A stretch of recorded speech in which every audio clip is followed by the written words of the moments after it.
Sefer Yetzira, in the first perek, and last week we learned Mishnah Tes, and we're going to go over it again because he's talking about the spheres now, and he's going to speak about how they emanated from the source.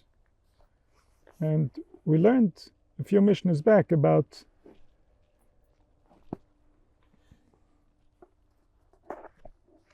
the directions of the emanations called omakim, the depths, that in the world of thought there's omek reishis, the beginning, omek achris, the end, and there's no end to it. If we think about what was before, there's no end to it. It's in the world of thought. We're not speaking about the physical world yet. The physical world came forth from within that thought, but in the world of thought itself, the dimensions are infinite. And so there is a past that is infinite. There's a future that is infinite. There's good that is infinite. There's evil that is infinite. And there are the 6 physical dimensions that relate to the 3-dimensional space that are infinite. And these dimensions were called Olam Shona Nefesh.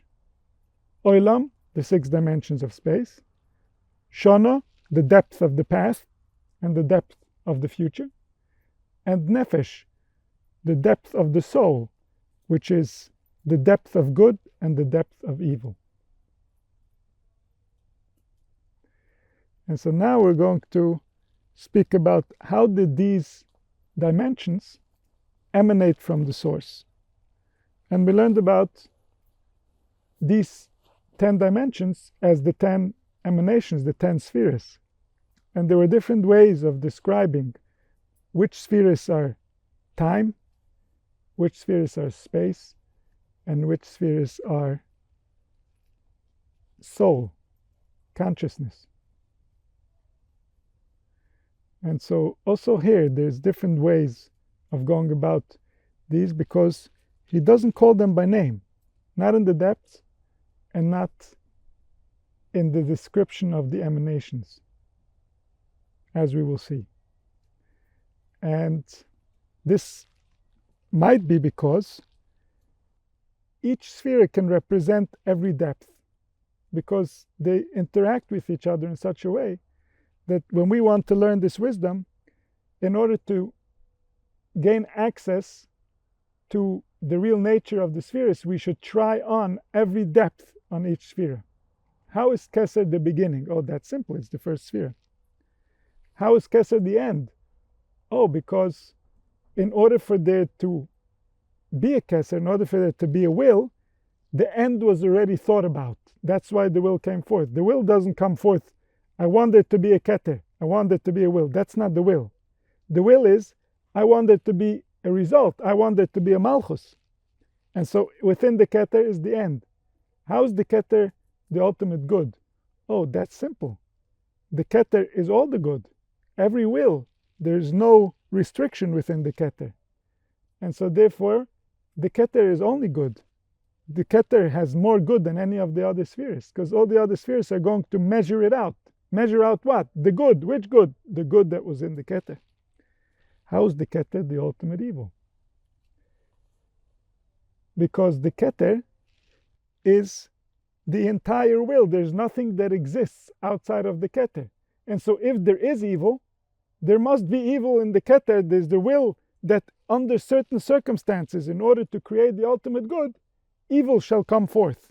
And therefore, where will you find the most evil? It's where everything is, where you'll find the most of everything. That's the will. How could there be evil here? Because within the Keter, there is such a tremendous good that it says it's good that this way we will get to that good. And so there you will find the greatest exposure of evil. How is the Keter the highest up? The direction in space of up? Well, that's simple. The Keter is the root of everything that comes forth, just like the heavens. From where everything comes forth is up. The Keter is the most up. How is the Keter the most down? Because the Keter is, like we said about time, the Keter is the desire that's going to come out last. What does he want? Why is he moving forward? Because he wants what comes forth at the end to be. And therefore, in space, it's the most down. Where's the most down? Right here. Right here, you can discover the original will. You can't discover it in the heavens. You're going to see all the stars. You're going to see all their movements. You're going to see all the vibrations, but you're not going to know the purpose. You're not going to understand the will. You're going to see a process. What's this process about? Oh, come down to earth. Come down to the lowest of the low. There you will see the purpose of why the will dressed up this way. Why is the Keter the most to the right? Because the right, which represents expansion, the right which represents giving, is the most evident in the Keter. The Keter is the first will that appears from the infinite, and therefore in there is the most kindness. Why is the Keter the deepest to the left, where it's restriction and order and sometimes even evil, the same as we discussed about evil? Because the Keter includes everything, therefore it's the most disciplined, it's the most structured. It never violates its own principles. It doesn't have to. There's nothing that can force it. If you go down to the lower spheres, sometimes one sphere overrides another sphere. Yes, mitzad something we should behave a certain way, but mitzad another thing, from the other side, we will behave a different way.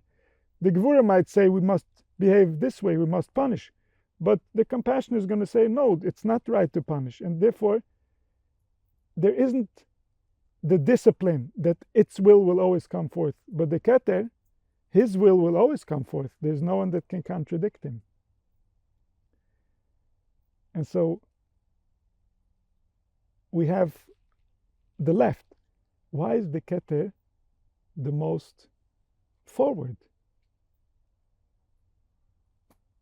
Because the Keter represents the face. The Keter represents the will of the source. So what is the face? What is the front of the infinite one? His will is his front. That's how we can know him. And so therefore the Keter is like his face. Why is the Keter the most behind? Why is the Keter the furthest when we go to the back? Because the Keter is such a deep will that when we look at the Malchus, when we look at the face, we can't see why does he want things to be the way that they are. And therefore, the Keter is like the most hidden part. It's his back. It's the part that we can't see. We see how things are playing out. We see how his will interacts with reality, but we don't see why does he want it this way. This is hidden in the Keter. This is only going to come forth piece by piece as reality evolves. And so here we did with the Keter what we're supposed to do with each sphere. We're supposed to understand all the angles and all the aspects of the spheres. If he were to tell us the Keter is the first in time, or the Keter represents up in space, then we would miss out on the opportunity of getting to know the Keter. The Keter has so many angles. Even after all these angles, we haven't even touched him. And so this might be a reason why he doesn't specify to us which one is which. He wants us to go through this with each item, with each option, in order to discover these intelligences and get closer to their way so that we can have a relationship with them. And so here in Mishnah Tes, which we learned last week, we said, Eses Spheres Blima, the 10 emanations that have no substance.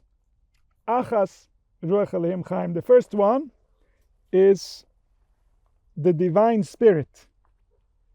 Or, at this level, even the word spirit is just a metaphor. We can't even call it yet a spirit, because what we know as spirit is what animates matter. This doesn't yet animate matter. This is way beyond animating matter. Where is this spirit? So the way that most learn it, this is the spirit of wisdom, which is called Ruach Elohim Chaim. The spirit of the life of the divine. Or the divine who is alive. That spirit is the first emanation from the will.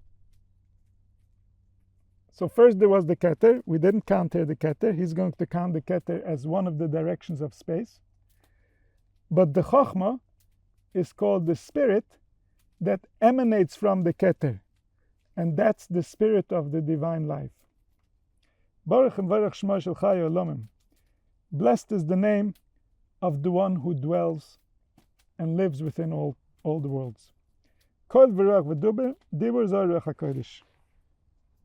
Through sound, through wind, air, and through speech, you have the Holy Spirit, the manifestation of the Holy Spirit. And so what is Ruach HaKodesh? Ruach HaKodesh is when the silence speaks. It's not the noise talking. It's the silence talking. That's the Holy Spirit. That's the Spirit that gives life, that dwells within the organs, that lives in all the worlds. There's no distinction between the Spirit who lives in one organ or in one cell and the Spirit who lives in the sun or the Spirit who lives in all the worlds. It's all the same one at this level. Later he's going to dress up. But now at this level, there's only one. And he's the one. And when he speaks, when he animates the worlds, that's the Holy Spirit.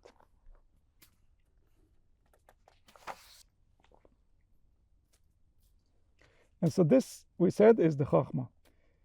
The Chochmah is the source of manifestation, because the will is dressing up in form, not the form that we know, the physical form, but the form of concept, so that this will can manifest, so that this will can become a reality. What we call reality now is not the reality that really exists. The reality that really exists is behind the Keter. It's called the Or Ein Sof. What we're speaking about when we say that the Chochmah is dressing up in form in order to create reality, we're talking about the reality of movement, which is the expression, which is the dress of the real reality, which is inaccessible. Everything that moves is not reality, it's an appearance of reality. But who is dressing up in this appearance? The one who is real. That one who is real is behind the Keter, is behind the will. Because he is real, he can have that will. And then that will dress up in the Chochmah, in the emanation of wisdom, in order to create reality. What reality? The reality of movement, the reality of dress, the reality of temporary existence that testifies to the permanent existence that gives it life. So that's the first level. The 10th Mishnah, Mishnah Yud. Shtaim, Ruach miruach. The spirit that comes out of the spirit. And here, according to how we're learning it now, this is the Bina. And the Bina is called spirit out of spirit because it's in the level of Seichel. It's in the level of the Moichin. The Moichin is before the Midas. So because it's before the Midas, even though there is a right and a left, the Chochmah is on the right and the Bina is on the left, but we don't yet say that there is a right and a left, which is fire and water, because they're all still compassionate. They all still are trying to bring the will, which is the Keter, into manifestation in the best way for all creation. They don't take sides yet. The attributes, they start taking sides. One is for creation, one can turn against creation, one is trying to be compassionate with creation. They're taking sides. But the Moichin, the higher levels, they don't take sides. Therefore, there was one spirit that emanated from the will, and now there's another spirit that comes forth from that spirit that's called the Bina. And so these two spirits are male and female. They're called father and mother. The first Ruach, Ruach Alim Chaim, and Ruach Miruach, father and mother. Together from there is going to come everything that comes. And so this second spirit, she is the one that gives form to the instructions of the wisdom of the Chochmah. The Chochmah received the will and it gave it form in the sense that it's going to create a plan. But that plan is not yet actionable. The Bina has to come in and make that plan actionable. In the human experience, where do we find these two forces? The Chochmah represents the intelligence. And so when there's a will, the intelligence is going to wake up and try to get the ingredients of the will in order to manifest. But it will not be able to manifest until it goes to the Bina, to the imagination, and draws out the plan of how are these ingredients going to be satisfied. And so the intelligence has to work, the Chochmah has to work with the Bina, the male and the female energies have to cooperate in order to manifest a plan of how are we going to take these seeds, which is the will, and turn it into a reality. And then once we create this plan, are going to come the attributes, and they're going to be the ones who lead it out until it can actually become a manifestation. They're the ones who are going to move it, going to move the plan forward in order for there to be a malchus, which is the result of the will. And so, for example, now as I'm speaking, there's the will to speak. And then there is the wisdom. The wisdom has an essence that it wants to say. This essence is not yet words. It's an impulse. It's a desire of the intelligence to express an idea. This idea has no letters and has no words. It cannot be said. The Bina is going to start developing this impulse in order for it to have shape and form of what are we actually trying to say here. And that's going to wake up the Midas. Then there's going to be a desire that moves the body. It creates the right chemicals within the blood in order to manifest. And this desire is going to come forth in the attributes that wake up. And this can be heard in the voice, the attributes that are active within the Bina, that because of my understanding of what I want to say and how I'm developing the idea, something in me is reacting. This can be evident in the voice when the attributes awaken. A voice of fear is different than a voice of love. And so these are the strings of the soul as it's making its music. And the air, the ruach, the spirit, as it comes in to the attributes and it becomes kol, is eventually what leads to the dibur. The dibur itself is the ability to move the mouth and express letters and words. And this relates to the malchus. The malchus is the one that takes all these ingredients that it received from the entire koima, from all the spheres above her, and she's the one that actually creates speech. And so therefore malchus peh, Torah shebal peh krinan la. Malchus is called the mouth. What is the mouth called? Torah shebal peh, the oral tradition. This is the real essence of Torah. This is what Torah looks like, is when the ingredients of the attributes, the ingredients of the intelligence are emanating based on the real truth, the Torah shebechsav. The Torah shebechsav is the way that the Creator wrote reality. So when the Creator wrote reality and now there is someone that is translating that reality into words and into letters and into speech, this is koil riach v'dibur, this is ruach HaKodesh, this is Torah shebal peh. And the Torah shebal peh is the only way to access the Torah shebechsav. There isn't a separate Torah shebechsav other than the Torah shebal peh. The Torah shebechsav belongs to the Torah shebal peh. The written creation, the written word, belongs to the explanation in order to receive its meaning. So according to the souls, this is why the halacha is achre rabim lahates. Why achre rabim lahates? What does it mean if most think that way? Does it make it more right? What if the other one knows that this is wrong? Should he behave differently? No, he has to behave according to the rabbim. He has to behave according to the majority. Because it's actually them that are creating this reality. If they are accurate, if they understood the principles, now as they interpret, this is the actual reality. There is no other reality. And when this is the actual reality, it means that the written word now means that. How we're going to bring that out practically? If each one is going to do its own thing, then the purpose and the cause of these instructions, which are meant to unite us so that there's no conflict, is going to result in conflict. How do we unite? By going after the majority. And this is why, until Hillel v'Shammai, which was a couple of thousand years after Matan Torah, there was no conflict. There was no machlokes.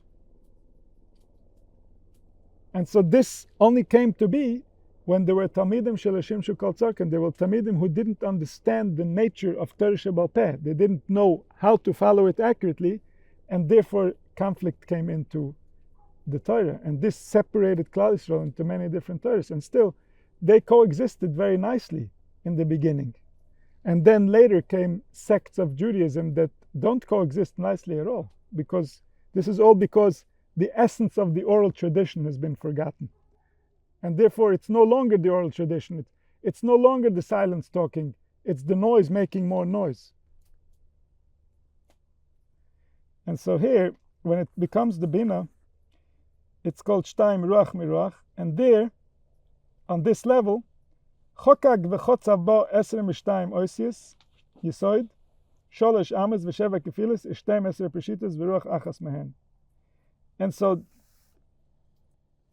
the Ruach of Chachma that created the Ruach of Bina, it gives over to it all the elements of the will. The elements of the will are the 32 paths of wisdom. That's why they're called Lamed Beis Nesivos HaChachma. Why are they called the paths of wisdom?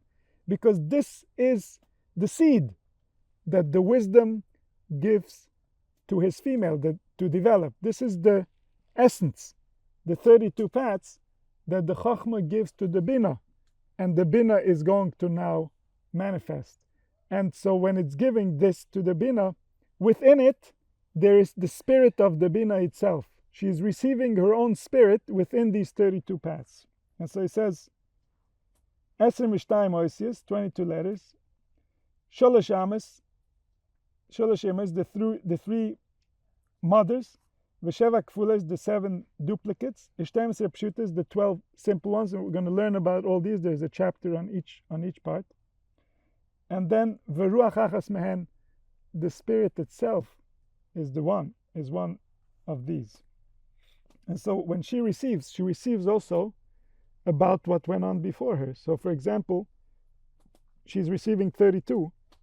In these 32, there is the Keter, there is the Chachma, there's the Bina itself. When she receives it from the Chachma, she receives the whole kingdom, she receives everything based on her level. And so even though the Bina is much lower than the Keter, the Bina cannot contain the light of the Keter. But from her context, there is a Keter. She knows, I received from Chachma, Chachma received from Keter.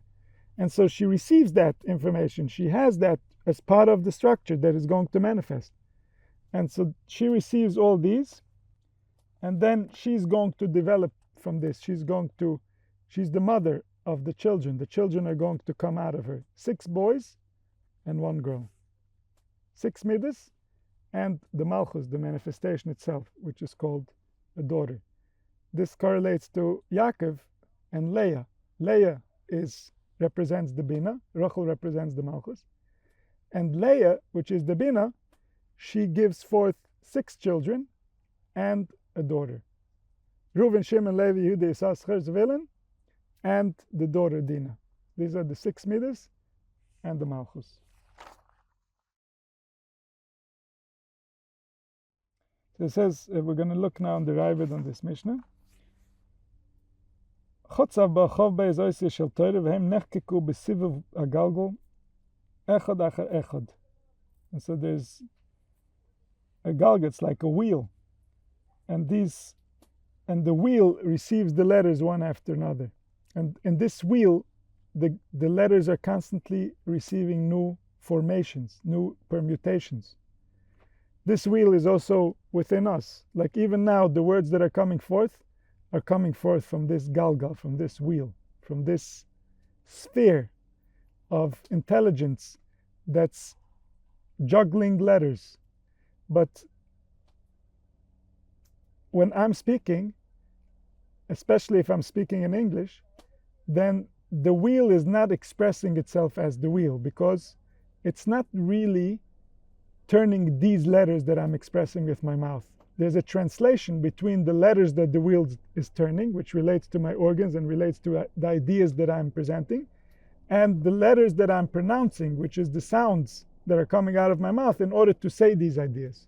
there's a disconnect between the actual vibrations that I'm creating in the air and the vibrations of the wheel that is creating the words and the letters that are going to express these ideas. When the prophet speaks, the letters that are being considered in the wheel are the actual letters that are being pronounced by the prophet. The higher his prophecy, the more he is aligned with that wheel. The wheel is the infinite light as it's dressing up in the organs. What concepts are coming forth? What is it expressing? What is it reacting to? So these reactions, these are the letters being activated. So in the prophet, the actual reactions are being vibrated within the air. Versus when we speak in another language, the actual reactions are vibrating within the soul. And then that comes forth to the mind. And then the mind translates those reactions into words and sentences that make random vibrations that are not related to the content that's being expressed. And so that's called the Galgal HaTorah, the wheel of the Torah. The wheel of the Torah is the wheel that creates the combinations of the letters. And that's where the Torah came forth. There's thousands upon thousands that serve him. There's tens of thousands upon tens of thousands before him. That stand before him. And they're constantly reconnecting in order to create permutations as they go in this wheel. Therefore, the entire Torah is included in this wheel. All the commandments, all the names, even all the languages. So just because we are saying that the language does not match the wheel doesn't mean that the language doesn't come from the wheel. If I'm vibrating letters, I'm somehow interacting with the wheel. All the languages do that. It's just that the holy language was designed according to the wheel, versus the other languages who are just, the human mind agreed to call certain things by certain names, and so it's not aligned with the wheel, and yet these letters are from the wheel, the vibrations are from the wheel. Everything that comes forth can only come forth from there. This is called the name of the Creator. What is his name? All the permutations of the letters. Why are they his name? Because if you say them, he will appear in that form. Therefore, that's his name. When you call someone, he appears. When you say something, the spirit appears dressed as that. So therefore, that's the name. This name is what creates content in the world of thought, and in the world of emotion, and even in the world of action. And so, based on how we call him, that's how he appears. We, Klal Yisrael, the nation that's trying to call him by his right name, so he appears accurately, so his compassionate self appears. But all nations are calling him, and to all he appears according to how they call. This is the base and the root of all that exists. I fill them with the divine spirit, with wisdom, with understanding, and with knowledge, with all types of work. Betzalel, who was the one who built the Mishkan, he knew how to permutate the letters that with them were created heaven and earth. Meaning, he understood the nature of the organs, the vibrations that they make, how they create the wheel of speech, and how, when we speak, we manifest those impulses, those forces that dwell within. Vasod ki yotzer hakoil hu. The pasuk says, he is the designer of all, and the world of Yetzira is the world of speech, and so his speech resides in all. V'amar sholosh ames emes k'mod amatom ke'em labina tikra, like the mother is the bina, and these are the mothers, the three are the mothers. Al tikra em el em v'nikra ames emes k'kshem she'em l'chol ha'melodim mimenu kachem elu ha'gimel ames emes hem Imois l'chol l'mtzoz v'mshorish avrim b'mayim v'esh. And it's going to be Mishnah Zacharkan. So later we're going to learn about these three. These three are the right column, the left column, and the center column, which is the right column water, the left column fire, and the center column air. And these are the mothers of everything that came forth. Nothing came forth without these three elements being present. And the same thing in the physical. Nothing comes forth without water, air, and heat. Sheva kfulis beduver tmura. Why are they called sheva kfulis? Why are they doubles? They're duplicates because they have the opposites. So certain forces have the opposite forces that can happen, just like the attributes have their opposites. And so they're called doubles. The JUDAISM Pshuta is the simple ones.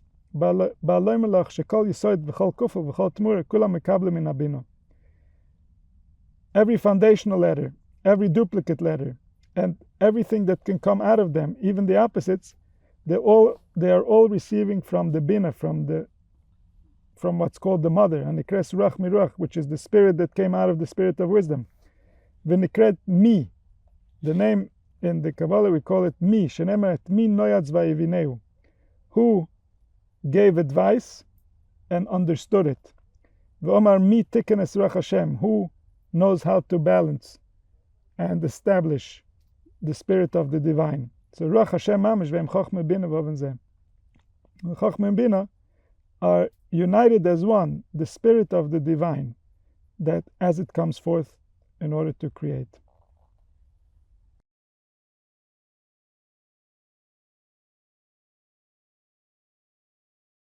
We go to the next Mishnah. The Mishnah Yud Aleph, it says, Sholosh, the third emanation, is Mayim Miruach. Water that came forth from the ear, from the spirit. This is relating to the chesed. The chesed, now after there is a spirit and a spirit from the spirit, now there is a right. There is an actual right. Chesed is the attribute to the right, and that's called water. So it says, with this water, chokag v'chotzav behen tohu v'vo refesh v'tit. From this water, he drew and engraved within the water. Tohu v'vo is different types of chaos, of disintegration, of things that the human mind cannot grasp. Refesh v'tit is two types of mud. There's mud that's more soft, that's more watery, and there's mud that's harder, that's already closer to clay. Chakakon Kamina Rega, he engraved them like a garden, that there were rows and rows of this mud. At Sivan Kamin Chayma, he made from it like a wall. Sachacham Kamin Manziva, he smeared it like cement.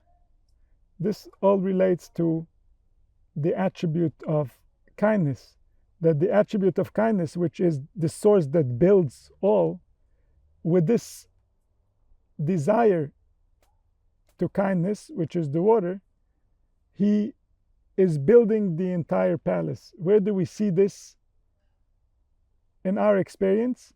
This is when the intelligence starts building the body.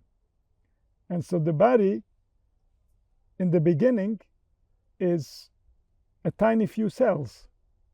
And then they start building and becoming organs. And these organs have the order of how they're going to be. It's like fields. Each field is going to harvest a different fruit. These fruits are the forces that the organs create in order to project our attention, our awareness, our ability to perceive. And so he made over here a piece of land, and he built it in order to have the ability to sustain life. And so this creation of manifesting and growing this garden, this is coming from the attribute of kindness. And so the kindness is what makes from one many, and it sustains all the necessary investments so that the field can grow trees and later fruits.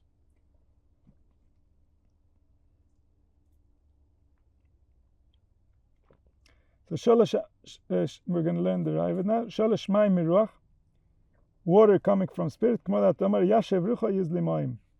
So when he returns his spirit, the water flows, which means when there is presence, there is more kindness. When we are concerned with other things, the spirit, the bina is away and distracted, then there isn't the kindness in the body. The body is not receiving its full sustenance.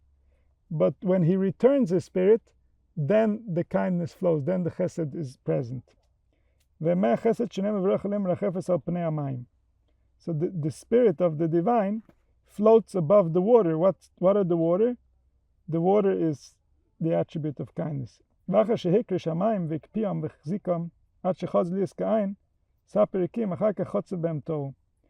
so the water became more solid, like frozen, and then he made with them shapes. So this represents like the skin, which separates the internal from the external, the above from the below. The attribute of chesed that comes out from the intelligence of bina.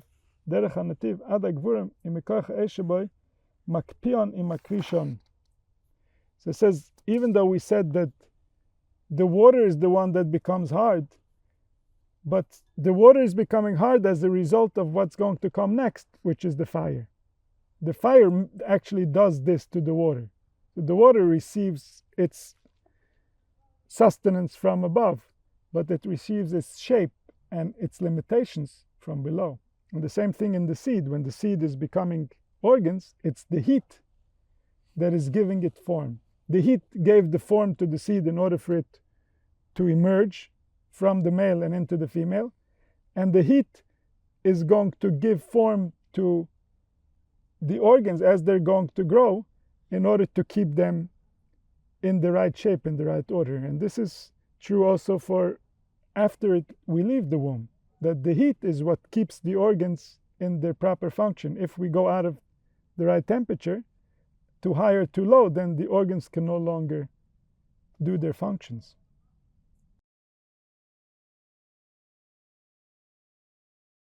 Tohu, it says, Tohu doime legimel shusha ashar, perish lebnei odam, lepnei arya, lepnei nesher. V'hine bechlal kol hametzias, v'tzelem u'maylam v'shona v'nefesh. And so the worlds of olam, shona, nefesh, time, space, and consciousness, are represented by the faces. In each dimension we have the faces that are carrying the chariot, the ox, the eagle, the lion, and the man. So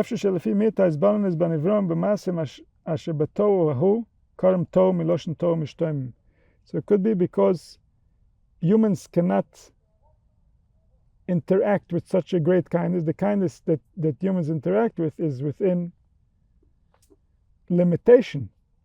And so it's a very small sample of that kindness. And because we can't interact with the kindness, he calls it tohu. Tohu means miloshen toya mishtomim. It's like a person that wanders and cannot comprehend.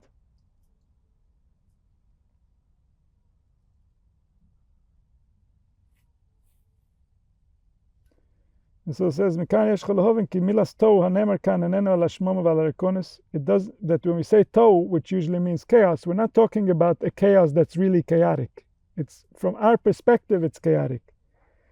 It doesn't mean also destruction. We're talking about such subtle realities that are giving form to the clay, which is all the cells within the universe. So these are such subtle movements within that clay. So the revised dakis shumas begolim hachachma. This is coming from the attribute of wisdom that is going to give form. There's no words, there's no names that can touch there. Of course we can't speak about them, therefore we call them tohu. Call them chaos because we can't access them in any way. It's like we're wondering about him.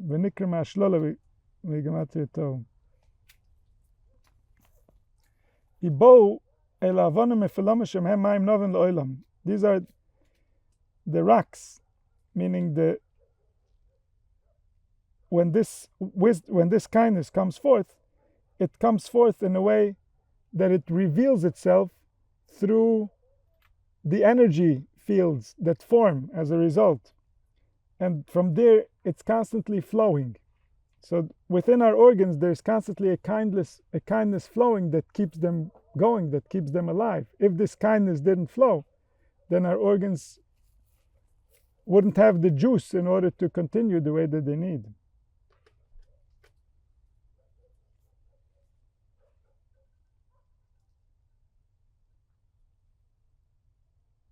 And they're also hidden, subtle energies. They're not as hidden as the first one that we called Tohu, that we called chaos.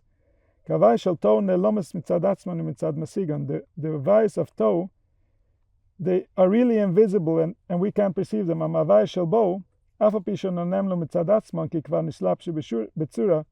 The bow already has form, but they still don't have a name.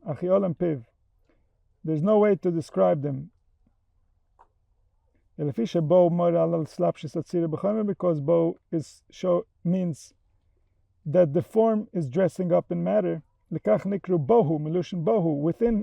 him there is, within your body there is something that's flowing kindness. Can I tell you where and how? That's beyond words, that's beyond perception.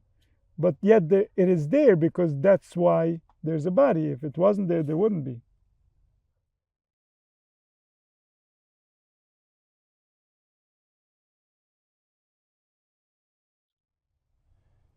He says, Refes v'tit, v'izker choka keneged toa, shidak b'tachas adakis, ki hu yesh ma'ayin, v'chatziva keneged bo, ki hi mekabeles hachatzives. And so engraving is based on the word toe, which is that subtle energy that is so imperceivable that you can only, that you call it engravement. And chatziva, which means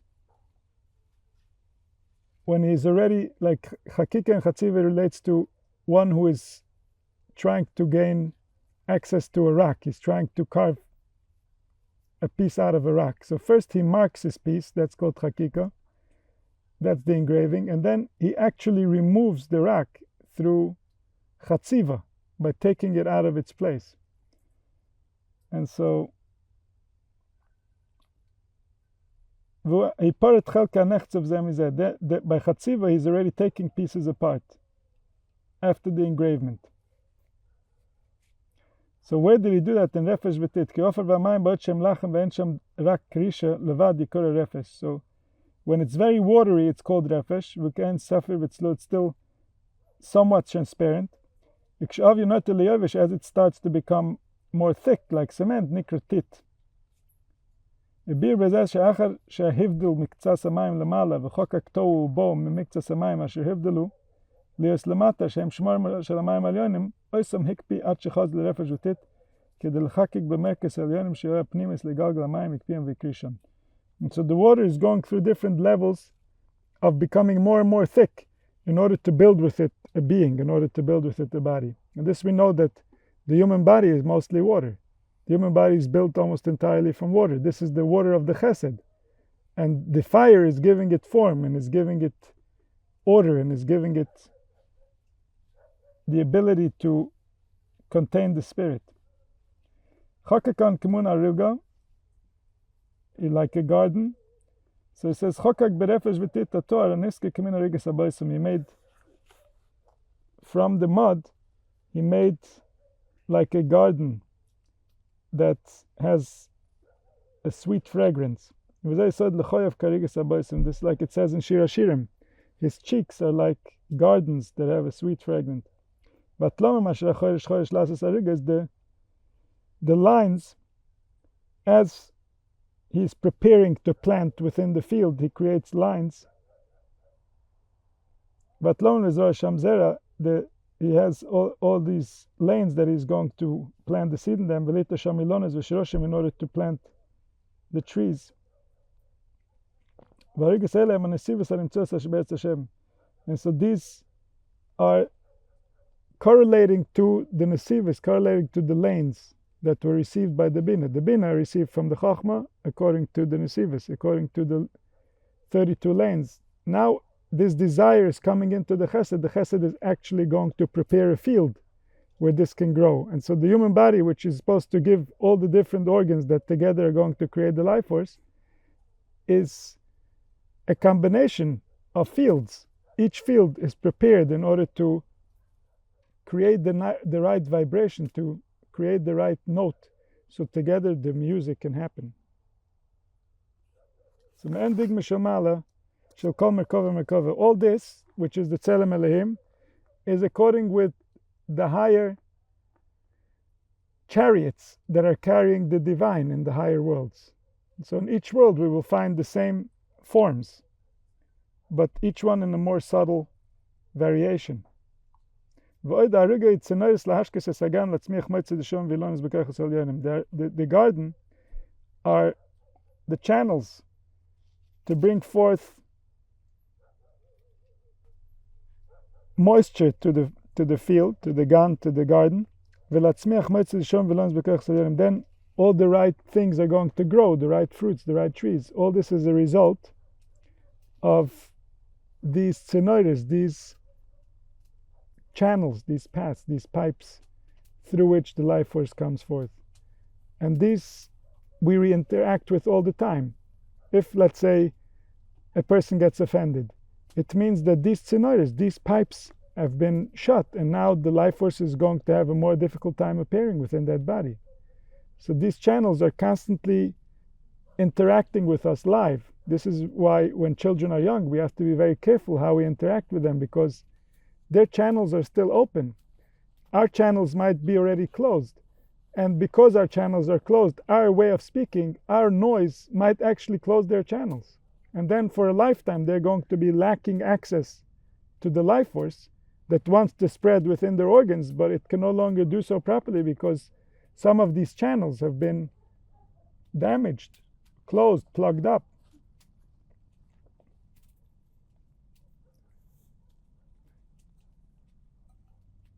When the mud is still very soft and moist, then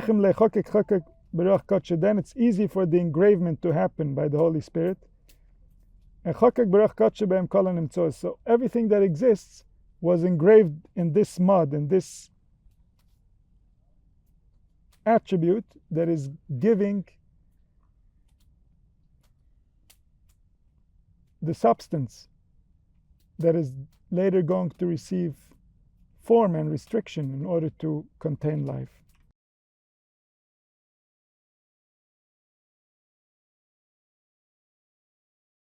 Then he says, he stood them up like a wall, and he smeared them like cement. He told us here about 3 different levels. Aruga, garden, choima, wall, maziva, cement. And so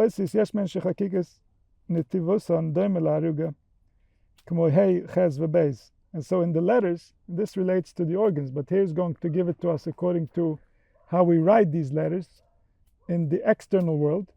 And so you see some letters that look like a field, like a ches, that has the lines parallel to each other.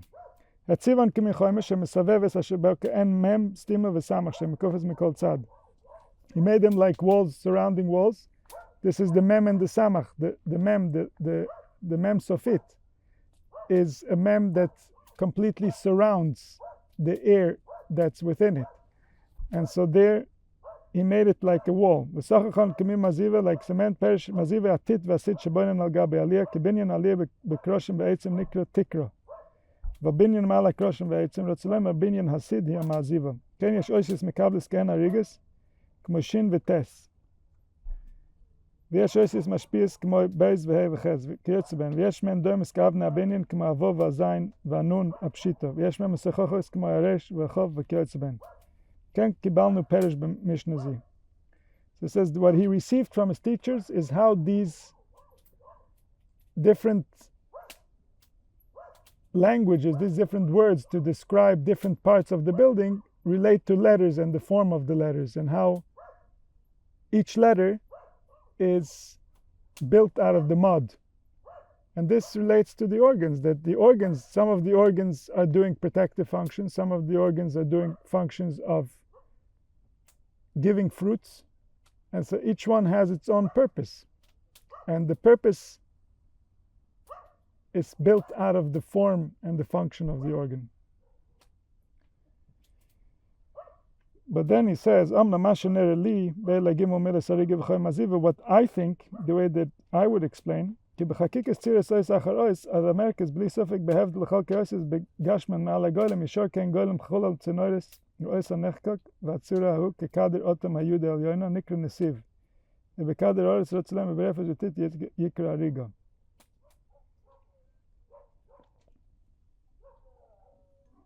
so it says it's more of a metaphor for the way that these letters were built. Not that he's talking about specific letters, but each letter, as he was preparing it, he was preparing a specific type of vibration that down here we would call it like fields. Just like down here someone has a field and he makes many different parts of the field, and each part of the field is growing a different fruit. The same way, when the life force dresses up within life, within all the parts, each part is going to give forth a different fruit. And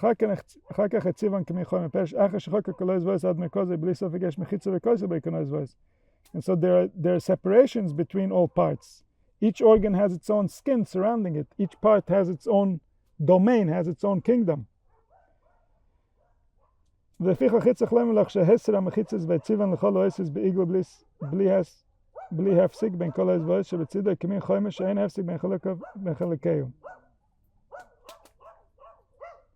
so then he puts all these parts together like a choimo. So you have all these different parts, and all of them are coming together, and it becomes like a big wall.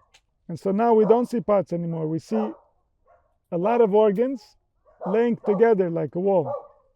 And the last part, Sachachan, he smeared them like cement. So now he covers them, so like this would be the skin. That the skin, which is also an organ, is the organ that was smeared on top of the other organs in order to cover the bricks with cement. And so there was a wall that was built from bricks.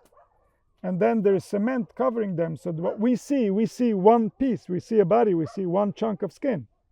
But under these chunks of skin, there are many parts that are together creating the wall. Mishnah Yud Beis, Arba, we're going to the next sphere. Arba is Eish Mimayim.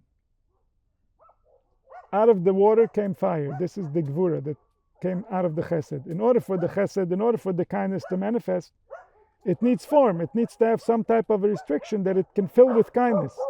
If the kindness will not have a restriction, it will go till no end, and then we'll be back to the Or Ein Sof. We'll get back to the light that has no end. So in order for the kindness to come forth, it has to come forth with some type of restriction. So the Gevura comes out of the kindness, the same way that Yitzchak comes out of Avram.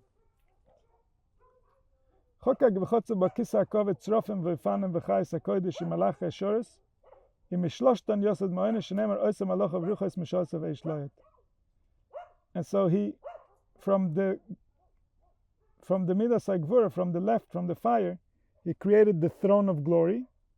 He created the different levels of angels, and from them he made himself a home. He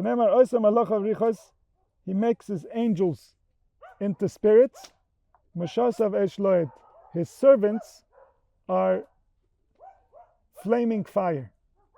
And so the flaming fire is the higher level angels. then they come forth and become spirit. That's the lower level angels.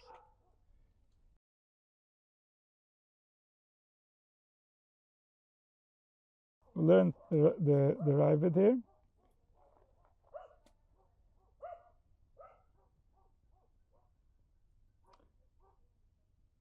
כיסא הכובד, והוא מדלת חייס הקודש, שבהם פני אדם, פני אריה, פני שור, פני נשר. The כיסא הכובד, the throne of glory, is made from the four faces that we spoke about, the face of man, the face of lion, and eagle, and ox. בכלול כל חי, everything that lives is somehow related to these, and this we can see. Not only in the animals, we can see that they relate to these animals, because these are the basic families of animals. The human is its own type of species. All the animals that are called chayos in Hebrew relate to the aryeh, relate to the lion, and all the animals that are called behemoths in Hebrew relate to the shar, relate to the ox, and all the animals that can fly relate to the nesher. And so this includes all the different animals that were created, and it also relates to the doimam, the tzameach, the chaim, the medaber. The doimam is the lowest level, relating to the ox. The tzameach is a higher level, relating to the eagle. The chai is a higher level, relating to the lion, and the medaber is the adam. And so everything that exists is somehow related to these levels. Then there's Eser Keter Shel Malachim, there's 10 different classes of angels, Kalachas Men Al Demus HaChayis. And so under each of these groups, each one, this is the Arba Machne Shchina. The Machne Shchina is Oriel, which represents the Nesher, the eagle. Michol represents the lion. Gavriel represents the ox. And Raphael represents the Adam. And so they have armies upon armies. These armies are 10 different types of angels. Kol achas men ad musa chayis ve'elen chayis HaKodesh. Chayis HaKodesh is the first type. Ifanim, Elim, Chashmalim, Srofim, Malachim, Elim, Bnei Elim, Kruvim, and Ishim. These are 10 different levels of angels. From Eish, Ruach, and Mayim, he created his dwelling. And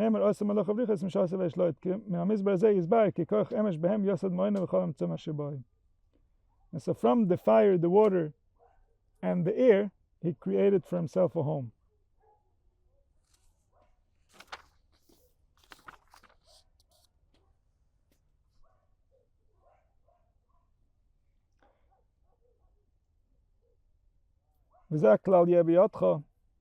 Remember this principle. Everything that exists, everything that came out of these emanations, are organized with combinations of letters.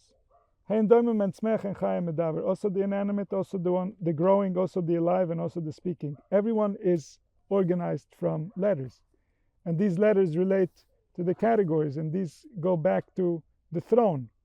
And so you can see on the people the letters as they're interacting with them. You can see on the shape. You can see a person who is more similar to an eagle or an ox or a lion or a man. And not just a person, but every part. His nose might look like an eagle. His mouth might look like a lion. All these are real information about the letters and about the expression of this man. How is he dressing the infinite? What type of expression of the infinite is coming forth in this specific creature? It's not just in humans, it's in all creatures.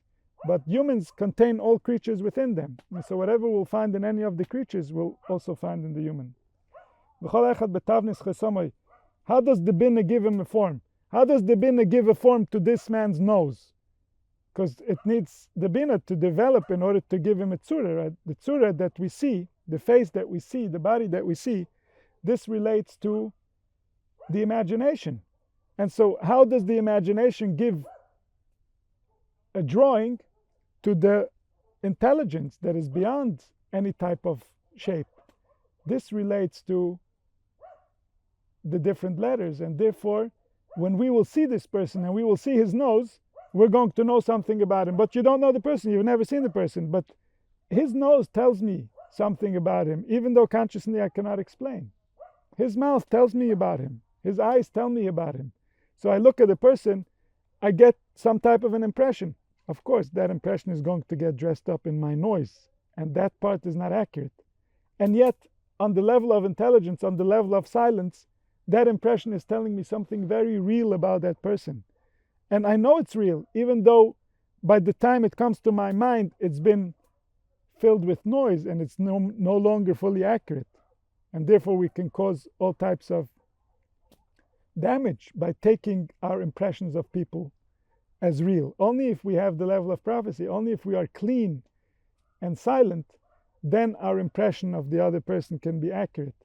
But if we have noise, our noise is going to dress up in the impression of the other person. The other person is never going to be seen. This relates to stereotyping and racism and all kinds of behaviors that people have because they assume that their impression is accurate. It doesn't mean that no impression is accurate. It means we don't have humans clean enough to understand how these impressions actually speak, except those who were very big and very known, that they could see, that they could understand. The most famous one that's known for this is the Arizal, that he would see the letters of the person and he would be able to interpret everything that's happening with the person and everything the person represents based on the face. This relates to the Zohar in Parshas Yetzira, where he speaks about Chochmas HaPartzev, the wisdom of reading faces, the wisdom of reading hands, the wisdom of reading the hair even. And every body part, it's all speaking, it's all receiving intelligence from the wisdom and dressing it up based on imagination. Our imagination is carved out from the same place as the imagination that is giving form to the human body parts. It's just that our imagination has been contaminated by noise that is inaccurate, and then the information we receive is mixed, and therefore it's not reliable. We have to be very careful how we take that information and how we use it. So everybody receives their form according to that intelligence. Understand what this means, because this is what it is represented when the pasuk says, let's make a man in our form, in our image. What does it mean? It means that when man has some type of an expression of the divine, this is actually speaking according to the divine language. It's saying something. Everything is saying something about the essence that's being expressed. The heavens should be happy and the earth should rejoice. So what the Rosh Tevis of these words is the Shem Havaya. Yismechu Hashamayim, Yud Hey, v'sogel ha'oretz, Vav Hey. But if we read the last letters backwards, we find the words Talmoi, his form. Yismechu is a Vav, Hashamayim is a Mem, v'sogel is a Lamed, the Oretz is a Tzadik. And so backwards it reads Talmud. So the Shem Havaya gets dressed up when he is happy in the heavens and rejoices in the earth. He gets dressed up in his own form and comes forth as a human being. That the first time we see the Shem Havaya in creation is when he says, I want to create man. And so when he wants to create man, he uses his full name. Why? Because man is a full world. So there is the appearance of the source. In all the parts, there isn't yet the appearance of the source. This is all work that's being prepared so the source can appear. But in man, we see the appearance of the source. The Mishlashtan Perish Aver Mem Shin, Aver Mem Esh, Yosad Ma'oinoi. He established his dwelling place, V'chol HaShaboy, and everything that's within the worlds. Mishnah Yud Gimel, Chomesh. We did already 4. We did Ruach, the spirit, Ruach Miruach, a spirit from the spirit, and Mayim Miruach, the water from spirit, Esh Mimayim, fire from water. This is 4. We counted it as Chachma Bina, Chesed Gvura. Now he comes to the 5th. What is the 5th emanation? Sholosh oisius min hapshutos. He took the 3 letters, which are based on emesh, which are based on left, right, and center, and these are Yud, Hey, and Vav. Yud, Hey, and Vav are the three letters. Yud represents the right side, Hey represents the left side, Vav represents the middle, and he made the permutations from these letters. How many permutations can you make from the three letters? 6 permutations. Yud, Hey, Vav, Yud, Vav, Hey. Hey, Yud, Vav, Hey, Vav, Yud, and Vav, Yud, Hey, Vav, Hey, Yud. These are going to be the dimensions of space. From these 6, he made 6 dimensions. So Chossam, with this, he signed room, the height, Bir Shalosh V'Kav Mishmar Godel Yud Hey Vav. So Yud Hey Vav, when it's in order, it's speaking about the infinite space going up, which is half a dimension.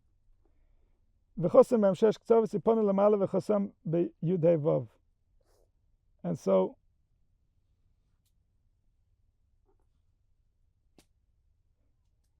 with these letters, he went in all 6 dimensions. The first one is up with Yud Hey Vav. Shesh, so that's the 5th emanation, is up. Shesh, the 6th emanation. Chossam Tachas Ipon Lamata V'Chosma B'Yud Vav Hey. And so the up is Yud Hey Vav, down is Yud Vav Hey. So this is a dimension now. Now we have the dimension of up and down. This was the next 2 emanations. One goes up, one goes down. Together we have a dimension. And this dimension starts with the letter Yud. So from the letter Yud, which is the dimension of up and down, we have one direction which is Yud Hey Vav and another direction which is Yud Vav Hey. Sheva, the 7th emanation, Chossam Mizrach, he turned forward. And Pana Lefana V'Chosma B'Hei Yud Vav. And so Mizrach going forward starts with a Hey. This is the dimension that's going to go forward and back, starts with a Hey. And forward goes Hey Yud Vav. Shmoina, the next emanation, the 8th, Chossam Ma'ariv, V'Pana L'Achra, V'Chosma B'Hei Vav Yud. So Ma'ariv also starts with going behind, going west. Mizrach is east, Ma'ariv is west. East to west starts with a Hey. East is Hey Yud Vav, west is Hey Vav Yud. Teisha, the 9th emanation, Chossam Dorim, he went towards the north. Ifana L'Yamino, he turns towards his right. V'Chosma B'Vav Yud Hey. And so from right to left is going to start with a Vav, that dimension. It starts Vav Yud Hey to the right. Eser, the 10th dimension, Chossam Tzofan, he goes to the north. Ipana L'Smoile V'Chosma B'Vav Yud Hey. And so the 10th one goes to the left, to the north, and it's, so Durham is the south, Tzofan is the north, and that's Vav Hey Yud. Vav Hey Yud is the last combination, the last emanation. And so the way that we learn these 6 directions, is that these are not the 6 dimensions of the 6 attributes that usually we count them together, 6 attributes, Chesed, Gvura, Tiferes, Netzach, Hod, Yesod. But here we counted already Chesed and Gvura. We counted already the first 2 of the usual 6 attributes. So these 6 attributes are based on what we learned before, the depth. And we said the depth above is Keter. So we started the spirit that came out of the Keter. We started with the spirit of Chochmah that came out of the will. That we called the first, Ruach Aleim Chaim. The first spirit that we spoke about in the beginning, we called Chochmah. Here, the direction that goes up, that starts with a Yud, Yud Hey Vav, is the Keter, is the original will. From there, from that top that has no end, came forth the spirit that's called the spirit of wisdom. And the bottom is the Malchus. The bottom, the Yud Vav Hey, is what's going to come out. So that dimension is the dimension of manifestation, from the top to the bottom. And so from the top comes out the 4, the spirit from the spirit, the fire and the water and the fire. Then we have the other 4, which is Tiferes, Netzach, Hod, Yesod. Tiferes, Netzach, Hod, Yesod are the 4 different directions. Mizrach, Ma'ariv, Tzaf, and Darim.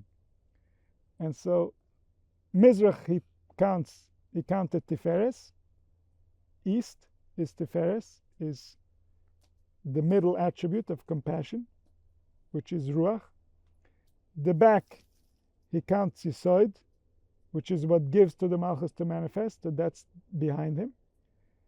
And to the right is Netzach, because that's coming from water, that's from the right column. And to the left is Hoid, because that's coming from Esh, that's from the left column.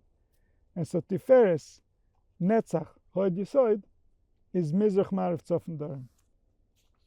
And through that we finished all the directions.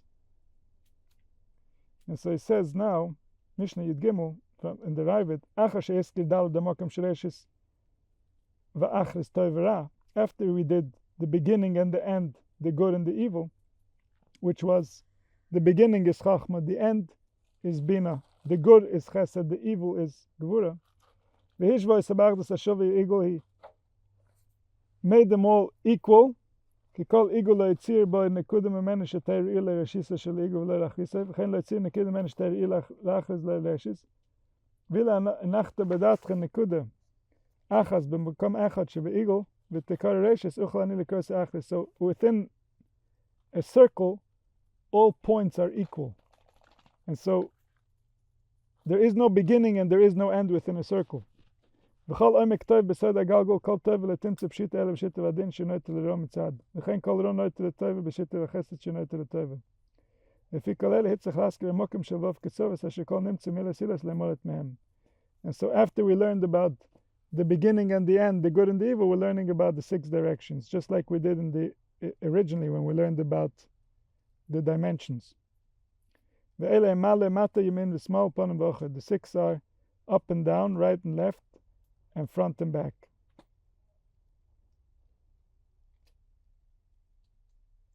And he started with the top, which we said represents the Keter. So the Keter is the closest thing to the source, and he is similar to the Or Ein Sof, to the source of sources, to the reason of being, but he is already a result of that.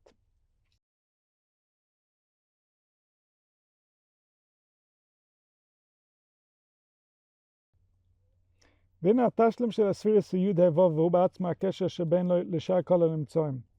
So the Yud Hei Vav is the source of all the creations. Why? Because on top we have the 3 spheres, which are the Moichin, which is called Yud Hei Vav. And then from them come forth all the 6, which are combinations of Yud Hei Vav. So the Yud Hei Vav represents Yud, Chochma, Hei, Bina, and Vav is the middle, can represent the Keter or the Dat. And then we combine these 3, and from these 3 we get 6 permutations. These 6 permutations come forth from the first 3, and through that we create all of creation.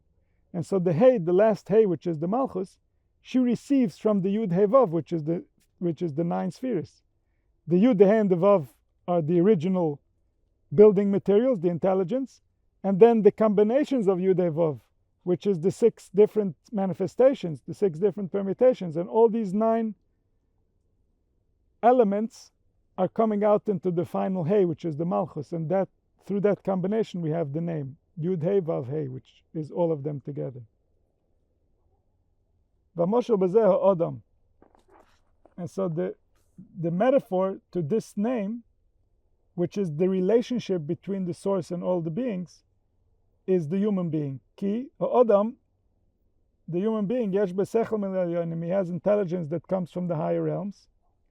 V'hu tashlim elyonim, he's the end of the higher realms, meaning a human being belongs to the higher worlds. He belongs to the worlds of the angels. Why? Because he has intelligence. Intelligence is the world of the angels.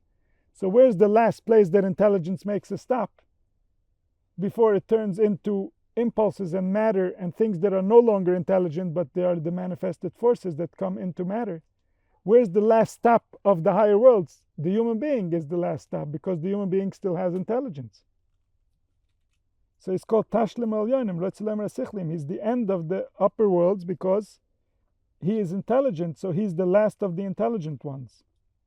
He's the last intelligence before it's going to come and manifest into reality. V'reishis l'chol ha'nimtzoim is the beginning of the creatures mitachas ha'galgal ha'yerech, b'sod ha'gilgul.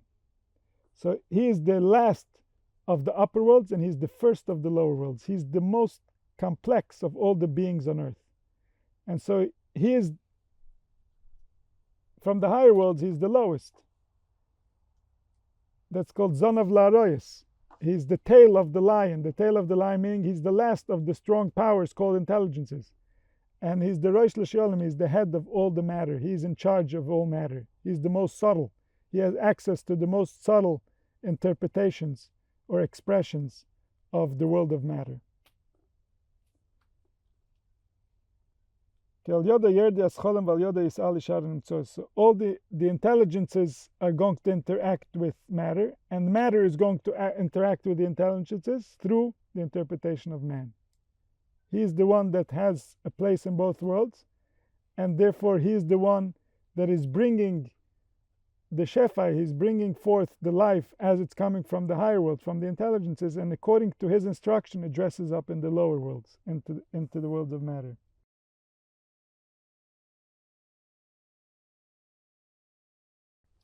Now he summarizes Mishnah Yedaled, the 14th Mishnah. These are the 10 spheres that have no substance. One is the divine spirit, Chaim, the divine spirit of life. Then the second one, Veruach Meruach. The third one, Imayim Meruach, water coming from the spirit. First one was the spirit itself, then the spirit coming from the spirit, then the water coming from the spirit. Then Esh Memayim, fire coming from the water.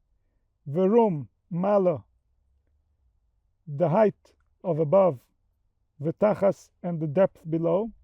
Mizrach Imarav, east and west, V'tzofan V'dorim, and north and south.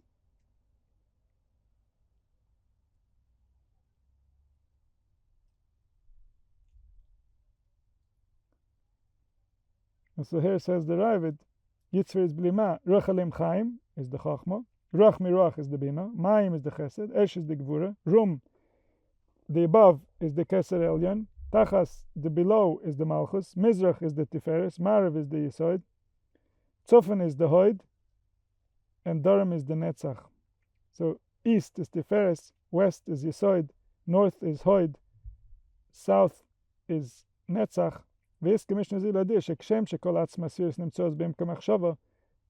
the essence of the spheres is found in the depth of the world of thought, like we spoke about the different depths, that all these depths are there in thought without limit.